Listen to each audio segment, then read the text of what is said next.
இன்றைக்கி night dinner வந்து காரமணி குழம்பு தான் செய்யப்போகிறேன். காரமணி குழம்பு செய்கிற ஐடியாவே இல்லை. காய் வாங்கினதுக்கோசரம் தான் மார்க்கெட் போயிருந்து. ஆனால் நான் ரெகுலராக வாங்குற காய் கடை வந்து க்ளோஸ் ஆகிட்டுருந்துச்சு. சரி என்ன பண்ணுறது அப்படின்னு சொல்லிட்டு வேறு கடையில் போய் கேட்டாக்கா வந்து ரேட் ஜாஸ்தி சொல்லுவாங்க. அதுவும் நல்லாவே இல்லை காய்ங்கோ. ஸோ ஃப்ரெஷ்ஷாகவே இல்லை, எனக்கு பிடிக்கல. ஸோ வீட்டுக்கு வந்துட்டு நான் அப்படியே வேறு எதுனா வந்து கொட்டையாக ஊற வச்சுருந்தாக்கா வந்து ரொம்ப லேட்டாக ஊறுறதுக்கு.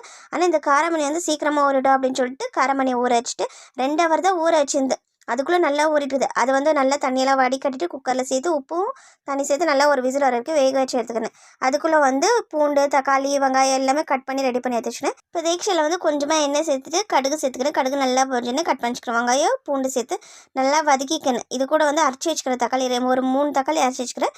அதை சேர்த்துட்டு அது கூட வந்து உருளைக்கிழங்கு தேவையான உப்பு வீட்டில் அரைச்ச குழம்பு தூள் சேர்த்து நல்லா மிக்ஸ் பண்ணி எடுத்துக்கினேன். கொஞ்சமாக வந்து புளி தண்ணியை வந்து கரைச்சி எடுத்துக்கிறேன். இது வந்து ஒரு சின்ன நெல்லிக்காய் சைஸ் புளியை வந்து தான் தண்ணியில் ஊற வச்சுருக்கேன். அதையும் சேர்த்துட்டு அது கூட வந்து காரமணி கோட்டையை ஊற வச்ச தண்ணி வந்து கீழே ஊற்றல, அதையும் வந்து சேர்த்துட்டு நல்லா மூடி போட்டு வேக வச்சு எடுத்துக்கிறேன்.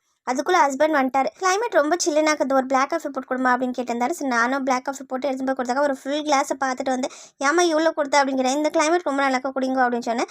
அதுக்குள்ளே வந்து குழம்பு நல்லா வந்து கொதிக்குது. இந்த டைமில் வந்து காரமணி வந்து சேர்த்து நல்லா மூடி போட்டு இருக்குன்னா சூப்பரான காரமணி குழம்பு ரெடி ஆகிடுச்சு. இந்த வீடியோ உங்களுக்கு பிடிச்சதை லைக் பண்ணுங்கள், சேனல் சப்ஸ்கிரைப் பண்ணுங்கள். பாய்.